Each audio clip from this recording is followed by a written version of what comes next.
বিশ্বজিৎ ফুকনে আছুক বদনামী কৰিবৰ কাৰণে আৰম্ভণিৰ পৰা হিমন্ত বিশ্ব শৰ্মাৰ নিৰ্দেশনা মৰ্মে আৰম্ভণিৰ পৰা কাম কাজ কৰি আহিছে। লক্ষ্য আছুক বদনামী কৰা। মই গগৈ হোৱাৰ কাৰণে মোৰ লগত আকৌ সন্দিকৈ আৰু ইফালে অখিল গগৈ, গৌৰৱ গগৈ আৰু হীৰেণ গোহাঁই ছাৰ থকাৰ কাৰণে মোক লক্ষ্য কৰি লৈছে। হিমন্ত বিশ্ব শৰ্মাৰ পত্নীৰ নামত থকা গোলাঘাটৰ ধনশিৰি মহকুমাৰ বাগানবোৰে চোৱা চিতা কৰাৰ কাৰণে বিশ্বজিৎ ফুকনৰ কাৰণে প্ৰতি ইমান মুখ্যমন্ত্ৰী দৰৱ নেকি? গোটেই বিষয়টো আমি ইতিমধ্যে ৰাইজক কৈছো যে এই এপেক্স বেংকৰ আজি যিটো অৱস্থা, এপেক্স বেংকত ব্যাপক দুৰ্নীতি, কেলেংকাৰী, স্বজন তোষণ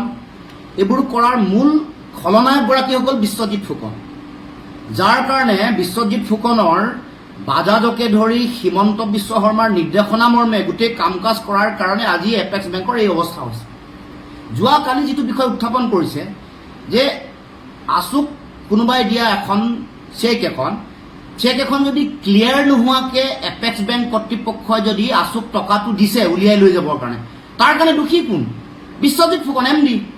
গতিকে এই কথাটো MDয়ে জানি শুনিও সেই সময়ত যদি RBIৰ ৰেগুলেশ্যন ভায়োলেট কৰি যদি আছুক গোটেই টকাটো উলিয়াই লৈ যাবলৈ দিছে, সেই গোটেই বিষয়টো তদন্ত কৰি বিশ্বজিৎ ফুকনক কেতিয়াই সৰ্বানন্দ সোণোৱাল আৰু হিমন্ত বিশ্ব শৰ্মাই চুচৰাই আনি জেলত নিক্ষেপ কৰিব লাগিছে। এনেকুৱা ধৰণৰ নীতি বহিৰ্ভূতভাৱে যদি কাম বেংক কৰ্তৃপক্ষই কৰিছে, কাৰণ এই গোটেই কামটোৰ লগত এখন চেক জমা হয়, চেকখন ক্লিয়াৰ নোহোৱাকৈ যদি আছুক পইচা উলিয়াই লৈ যাব দিছে, তেতিয়াহ'লে তদন্তৰ মূল দায়িত্ব তেওঁলোকে ল'ব লাগিব।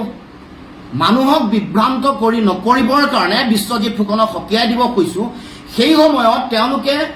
RBI ৰেগুলেশ্যনৰ মতেই এনেকুৱা ধৰণৰ টকা পইচা, আছুৰ পইচা উইথড্ৰ কৰোঁতে তেওঁলোকে এটা ফাইন লৈ, এটা পাৰ্চেণ্টেজ পইচা লৈ এই পইচা উইথড্ৰ কৰিবলৈ দিয়ে। এই গোটেই টকা পইচা আছুৰ সভাপতি আৰু সাধাৰণ সম্পাদকৰ স্বাক্ষৰতহে আছুলে অহা ধনৰাশি, আছুলে চেকত অহা ধনৰাশি উইথড্ৰ কৰা হয়। গতিকে ইয়াত লুৰিণ গগৈ কেতিয়াও পইচা উইথড্ৰ কৰিব নোৱাৰে। এই কথাৰে তেওঁ এটা উদ্দেশ্য প্ৰণোদিতভাৱে এই কামটো জনমানসত হেয় প্ৰতিপন্ন কৰিবৰ কাৰণে এই কাম কৰিছে। তেওঁ লক্ষ্যটো চাব, তেওঁ কাক লক্ষ্য কৰি লৈছে। আগতে তেওঁ বড়ো বিদ্বেষী কথা বুলি কৈ দিলুৱাৰ হুছেইনক লক্ষ্য কৰি লৈছিলে। এইবাৰ তেওঁ লক্ষ্য কৰি লৈছে আমাৰ সন্দিকৈ উপাধিৰ যিগৰাকীয়ে লিখিছে, তাৰপিছত লুৰিণজ্যোতি গগৈ, গৌৰৱ গগৈ, হীৰেণ গোহাঁই। তাৰমানে সাম্প্ৰদায়িক ৰহণ সানি এটা সাম্প্ৰদায়িক দৃষ্টিভংগীৰে কোনোবা এটা জাতি সত্তাক লক্ষ্য কৰি বিদ্বেষী মন্তব্যৰে এই কামটো কৰিছে। ভূপেন বৰাৰ নামটো কোৱা নাই। তাৰমানে এই যে নিজ মানসিকতা আছে বিশ্বজিৎ ফুকন বা বিজেপি দলৰ, আৰু তেওঁ এই গোটেই কথাটো তেওঁ নিজে কোৱা নাই। হিমন্ত বিশ্ব শৰ্মাৰ ডিক্টেশ্যন মতে, এইটো হিমন্ত বিশ্ব শৰ্মাৰ টিউচন নোলোৱাকে বিশ্বজিৎ ফুকনে এটা বাক্য ক'ব নোৱাৰে। গতিকে এইটো স্পষ্ট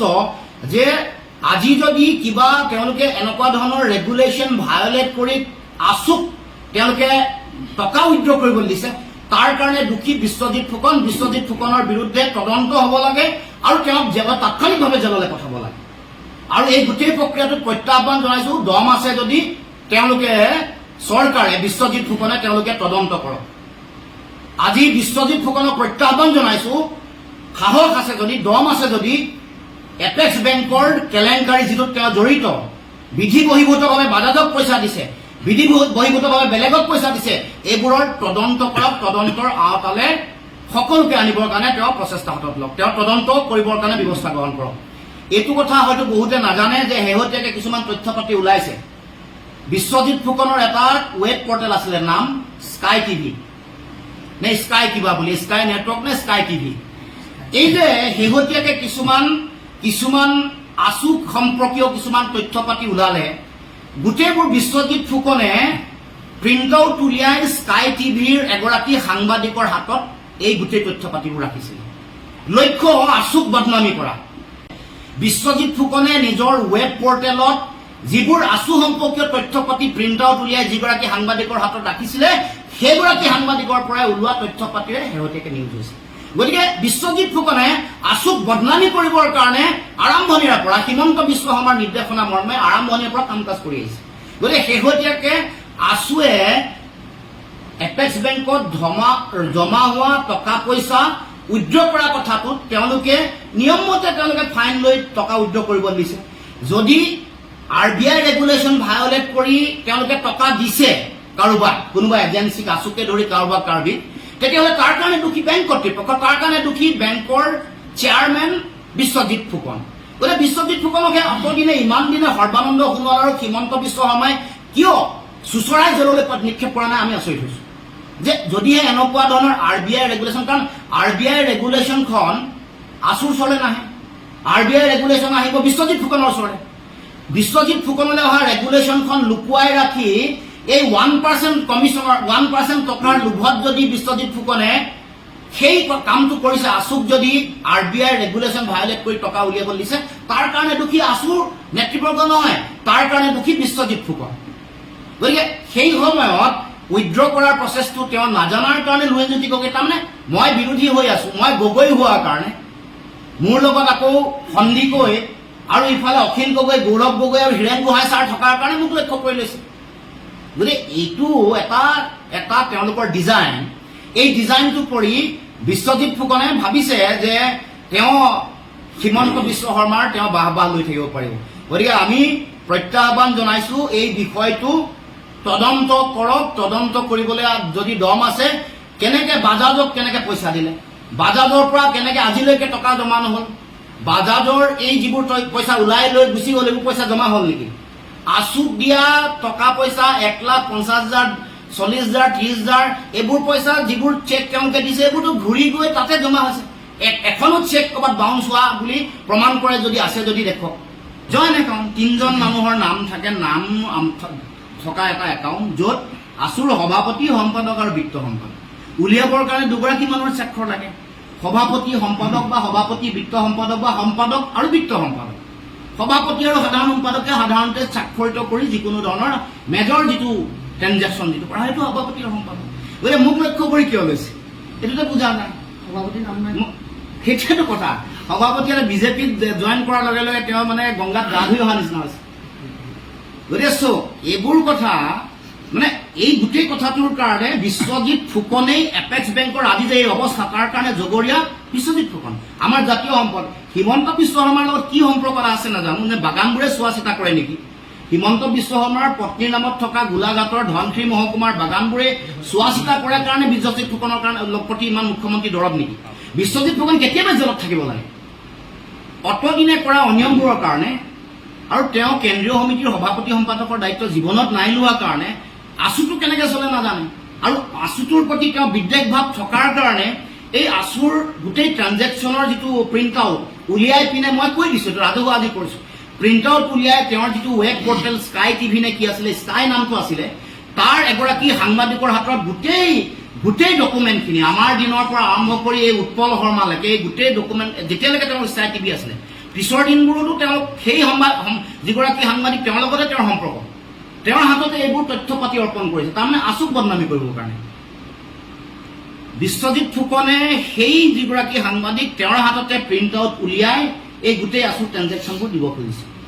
টকা উইথড্ৰ কৰিবলৈ যেতিয়া যায় আছুৰ সভাপতি আৰু সম্পাদকৰ স্বাক্ষৰ আছে মোক লক্ষ্য কৰি লোৱাৰ কাৰণটোৱে হ'ল তেওঁলোকে এই যে তেওঁৰ এইটো লক্ষ্য যিটো তেওঁৰ মানসিকতা নিম্ন ৰুচিৰ যিটো মানসিকতা সংকীৰ্ণ মানসিকতা এই গোটেই বড়ো নোহোৱাকে MD গৰাকী বড়ো নোহোৱাকে বড়ো বিদ্বেষী কথা কৈ এটা পৰিৱেশ তৈয়াৰ কৰিলে এতিয়া আকৌ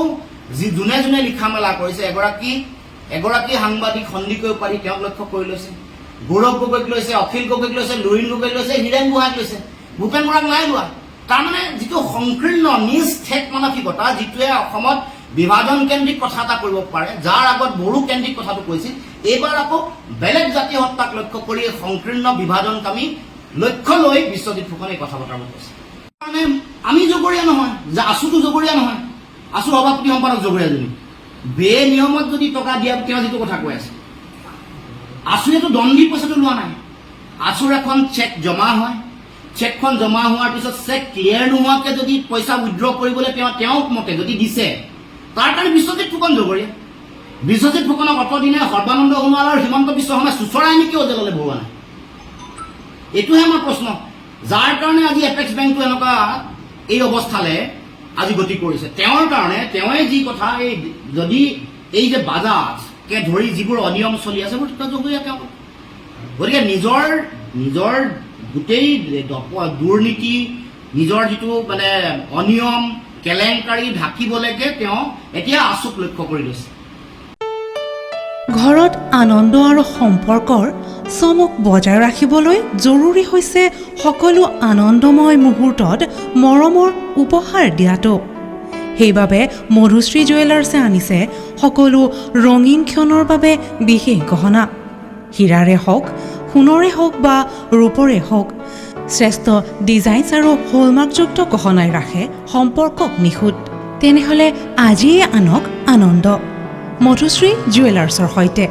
যোগাযোগ কৰক 7002800341 নাইবা ভিজিট কৰক LNB ৰোড, নলবাৰী, অসম।